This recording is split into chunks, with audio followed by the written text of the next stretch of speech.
सौभाग्य कोहिनूर श्रीमान संजय जैन, श्रीमती ममता जैन परिवार, ग्रेटर कैलाश, दिल्ली। सौभाग्य भक्त श्रीमान विजेंद्र जैन, श्रीमती निर्मल जैन परिवार, गुरुग्राम। सौभाग्य भक्त श्री मनीष गोधा, श्रीमती सपना गोधा, गोधा एस्टेट परिवार, इंदौर।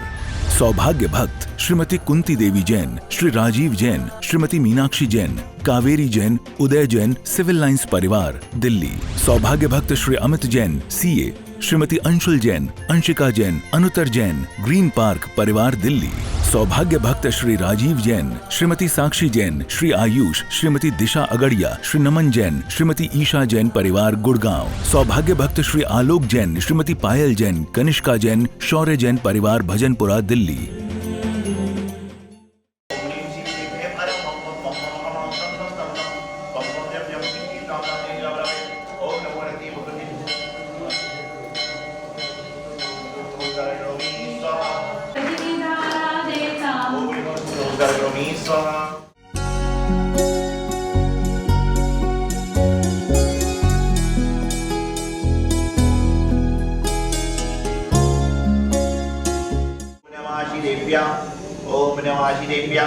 ओम नमः शिवेभ्यः श्री वीतरागाय नमः। ओम नमो अरते भगवते श्रीमते श्री पारसिद्धंकराय स्वरूपाय स्वयंभूय सिद्धाय बुद्धाय परमात्मनि परम सुखाय दीर्घमयी व्याप्ताय संसार चक्र परिवर्तनाय अनंत दर्शनाय अनंत ज्ञानाय अनंत सुखाय सिद्धाय बुद्धाय शंकराय सत्य ज्ञान गुण ऋषि आदि का श्रवण संवत्सर व्यासनाय गाति कर्म व्यासनाय गाति कर्म व्यासनाय।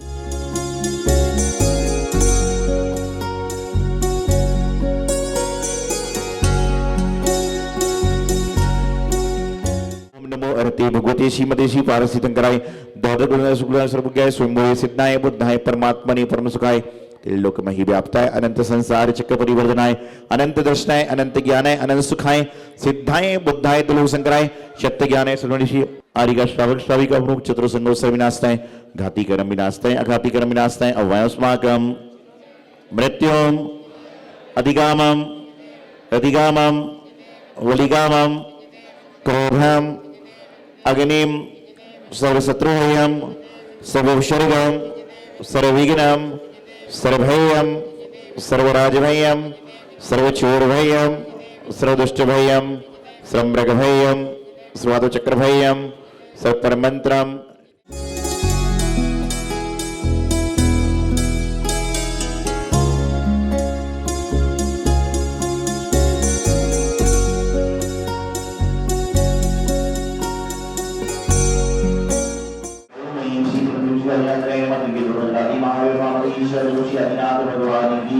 अच्छी पूर्व सुपूरी तगड़ी पदे वाचत सेवकियाई मालगम्यचारी पिनीलो सूर्यो सर्वग्राही ओम इति नमो ईश्वर शिव सुजनय और विनोदादि माय ईश्वर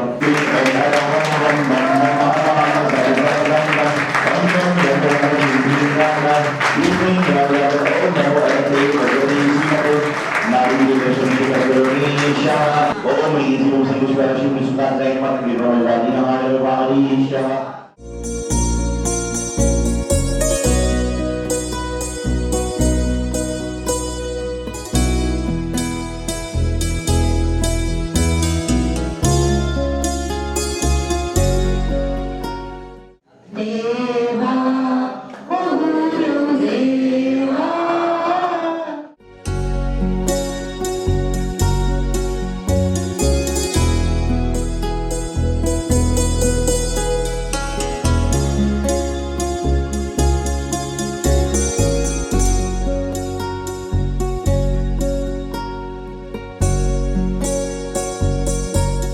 महानुभाव, एक बार एक व्यक्ति एक संत के पास पहुंचा और वहां जाकर उसने एक प्रश्न किया कि ऐसी कौन सी वस्तु है जो हर इंसान के पास होती है। एक व्यक्ति एक संत के पास पहुंचा और वहां जाकर उसने प्रश्न किया कि ऐसी कौन सी वस्तु है जो हर इंसान के पास होती है। कौन सी वस्तु है? आपसे कोई पूछे कि यदि आपसे पूछा जाए कि ऐसी कौन सी वस्तु है जो हर इंसान के पास, हमारे पास भी है, आपके पास भी है, छोटे बच्चे के पास भी है, बड़े दादाजी के पास भी है, तो कौन सी वस्तु है? वो कह रहे आत्मा, कोई नाम बता रहा है, कोई मन बता रहा है, कोई भोजन बता रहा है, कोई ज्वेलर बता रहा है, कोई बाल बता रहा है, कोई आंख बता रहा है। पूछा गया कि ऐसी कौन सी वस्तु है जो हर इंसान के पास है, तो संत ने जवाब दिया कि क्रोध एक ऐसी वस्तु है जो हर इंसान के पास पाई जाती है, चाहे वो बच्चा हो, बूढ़ा हो, जवान हो, संत हो, कोई भी। हम लोग संतों को क्रोध आता है। अंतर इतना है कि आपका क्रोध लंबा है, हमारा छोटा है। तो मैं आपको बता रहा हूं, क्रोध एक ऐसी वस्तु है, नाम हर आदमी का बदलता रहता है, ज्वेलरी बदलती रहेगी, बाल चले जाएंगे, लेकिन क्रोध करने का स्वभाव इंसान का नहीं बदलता। राग देश भी खत्म हो जाएगा, खाने पीने की इच्छा भी खत्म हो जाएगी, लेकिन क्रोध करने का स्वभाव इंसान का नहीं जाएगा। और भारत देश के 100 में से 90 लोग क्रोध आने पर क्या करते हैं? भारत देश में 100 में से 90 लोग क्रोध आने पर क्या करते हैं बताइए? 100 में से 90 लोग क्रोध आने पर भोजन का त्याग कर देते हैं। गुस्से में क्या करता है इंसान? खाना छोड़ देता है। और मैं कहता हूं गुस्से में खाना छोड़ो तो ये कहो महाराज जी आज मेरा व्रत है, तो कम से कम व्रत उपवास का तो फल मिल जाएगा, भोजन छोड़ने से क्या होगा? आप लोग को क्रोध नहीं आता? तो क्या करते हो क्रोध में? हर व्यक्ति को क्रोध आता है, लेकिन मैं ऐसा नहीं करता हूं। जो महाराज आप क्या करते हो? तो मैं आपको बताना चाह रहा हूं कि 100 में से 90 लोग जब क्रोध आता है तो क्रोध में भोजन को छोड़ देते हैं। अरे मैं कहता हूं भोजन करो, तो भोजन करने से जब ठंडक जाएगी तो क्रोध कम हो जाएगा। लेकिन इंसान क्या कर रहा है? क्रोध में भोजन का त्याग करता है। अरे कभी त्याग करने का भाव न बने तो क्रोध में आकर यह त्याग करो कि जिस कारण से मुझे क्रोध आया है वह कार्य में जिंदगी में नहीं करूंगा, तो समझ के चलना कि त्याग करने का फल तो मिलेगा। लेकिन आज आदमी का जो क्रोध बढ़ रहा है उसका सबसे बड़ा कारण है उसका ईगो, मेरे तेरे की भावना, अहंकार ममकार की भावना। उसने मेरे साथ में ऐसा किया, इसकी भाव। मैं आपसे एक बात कहता हूं कि आपको क्रोध किसके ऊपर आता है? आपको क्रोध किसके ऊपर आता है बताइए? आप सब धार्मिक लोग हैं, आपको क्रोध नहीं आता होगा, लेकिन आपके घर वालों को, पड़ोस में रिश्तेदारों को क्रोध आता है। किसके ऊपर आता है? क्रोध उसी के ऊपर आता है जिससे आपका संबंध होता है। यदि आप रास्ते में चल रहे हैं और कोई अनजान व्यक्ति आपको कुछ उल्टा सीधा बोले तो आप क्या करते हो? कोई रिएक्ट नहीं करोगे, चुपचाप चले जाओगे। लेकिन यदि कोई आपका दूर का जानकार जो थोड़ा सा भी आपको जानता है वह आपको कुछ बोले तो आप बच्चे का स्कूल छोड़ दोगे, ऑफिस छोड़ दोगे, घर के टमाटर मटर की सब्जी छोड़ दोगे और उससे लड़ने पे उतारू हो जाओगे, तूने मुझे ऐसा बोला। क्यों? क्योंकि जहां पर परिचय है वहां पर क्रोध है, और जहां पर परिचय नहीं है, समस्याएं नहीं, वहां पर कोई क्रोध है ही नहीं, गुस्सा है ही नहीं। और मैं अक्सर एक बात कहता हूं कि इंसान जब क्रोध करता है तो वह अपनी आत्मबोध को भूल जाता है। और क्रोध करते समय गुरुदेव आचार्य सिद्धांत सागर जी महाराज कहते थे, चाहे वो संत करे, चाहे व्रती करे, चाहे त्यागी करे, कोई भी व्यक्ति करे, जिस समय व्यक्ति क्रोध में आता है तो वह इंसान नहीं बल्कि चांडाल हो जाया करता है। तो जिस समय आपको क्रोध आता है उस समय आप अपने आप को डायरी में नोट करें कि दिन में मैं इतनी बार चांडाल बना, दिन में मैं इतनी बार जानवर बना। तो आपको शाम को महसूस होगा कि कुछ बातों पे हम अकारण ही क्रोध कर रहे हैं। जैसे आप यहां बैठे हुए हो, कोई व्यक्ति आपसे कहे थोड़ा सा साइड हट जाइए मुझे बैठना है, तो पहले आप देखते हो कौन है, पहले आप देखते कौन है। यदि जानकार है, रिश्तेदार है तो थोड़ी बहुत जगह मिल जाएगी, और यदि कोई जानकार नहीं है तो आदमी जैसे पालती मार के बैठा हुआ तो थोड़ा और पालती फैला लेगा। और कई बार तो मेरे साथ होता है कि जब मेरा प्रवचन चलता है, विधान चलते हैं, तो जब लोग जगह खाली रहती ना और कोई नया आदमी आता है तो लोग क्या करते हैं और फैल के बैठ जाते हैं। उनको पता है कि महाराज जी बोलेंगे बैठाओ, जगह बनाओ।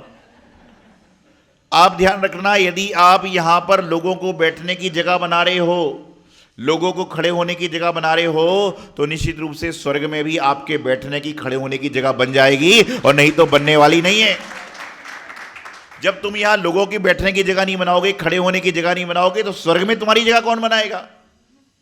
जिस प्रकार से आप घर में रोज भोजन करते हो, कितने बजे? 9-10 बजे तक कर लेते हो।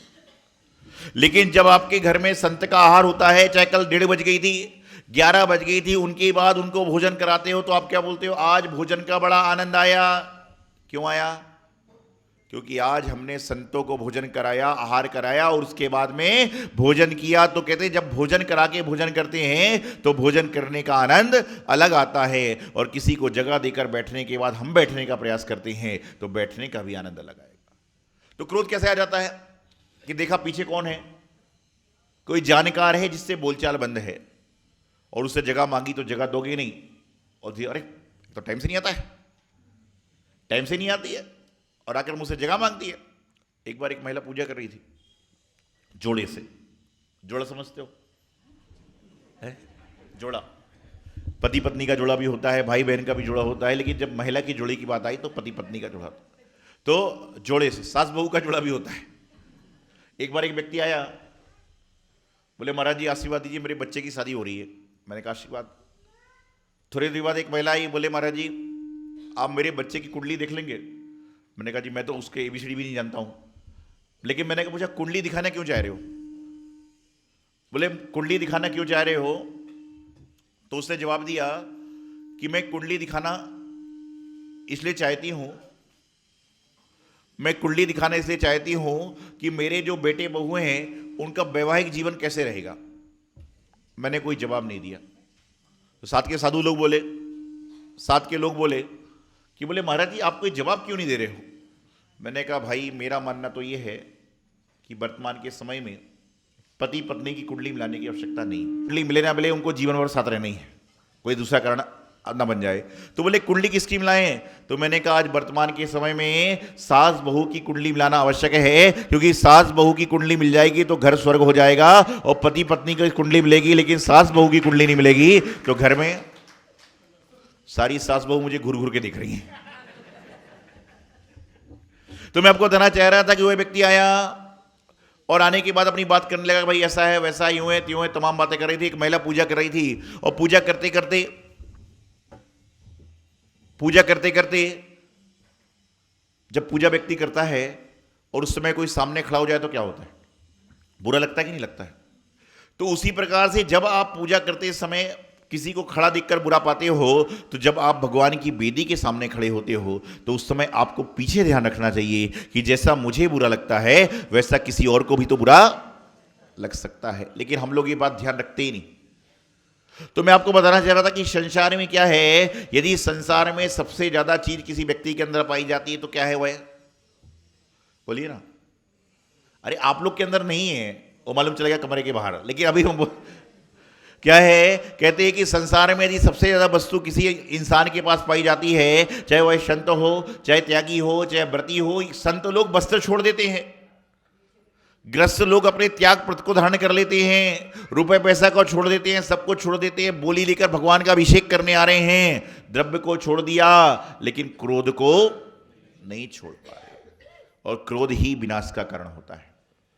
लोग कहते हैं कि विनाश भूकंप आने से आएगा, लेकिन मैं कहता हूं विनाश क्रोध आने से आता है। कि क्रोध आएगा तो इंसान के शरीर का विनाश होगा, भूकंप आएगा तो दीवालों का विनाश होगा, मकान का विनाश होगा, क्षति होगी, लेकिन इंसान का यदि शरीर चला गया तो समझ चलना कि जीवन बेकार हो जाएगा। किसी वैज्ञानिक ने कहा था कि जो व्यक्ति एक बार क्रोध करता है उसके जीवन के 1 मिनट कम हो जाते हैं। तो विचार करिए, दिन में 10 मिनट क्रोध कर रहे हो तो 10 मिनट आपके जीवन के कम हुआ करते हैं।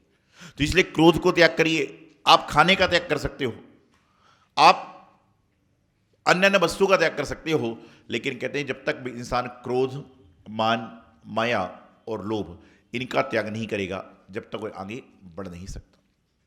छोटी छोटी बातें जिनका कोई मतलब नहीं है, छोटी छोटी सी वस्तुएं जिनका कोई मतलब नहीं है, उनके कारण हम क्रोध कर देते हैं, और बाद में क्या होता है, हमें कुछ मिलता नहीं है, सिर्फ पछताना ही मिलता है। क्योंकि आग में जो हाथ डालेगा उसको क्या मिलेगा?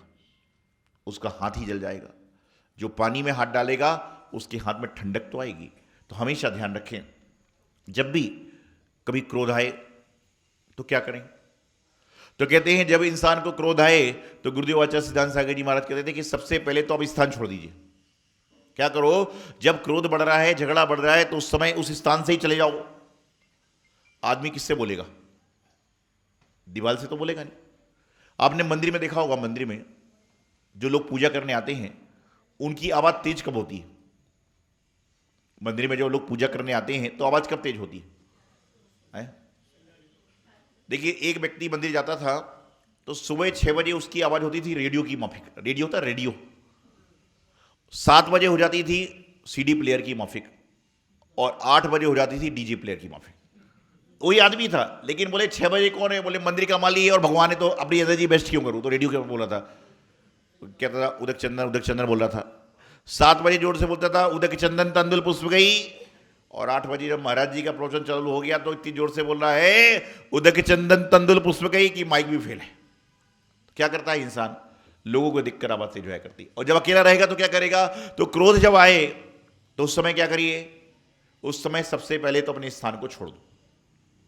नहीं छोड़ सकते, मौन धारण कर लो, और मौन भी धारण नहीं कर सकते तो नमोकार मंत्र उल्टा पढ़ना प्रारंभ कर दो, और वही भी नहीं कर सकते तो 1 गिलास पानी सिर पे डाल लीजिए, सब काम खत्म हो जाएगा।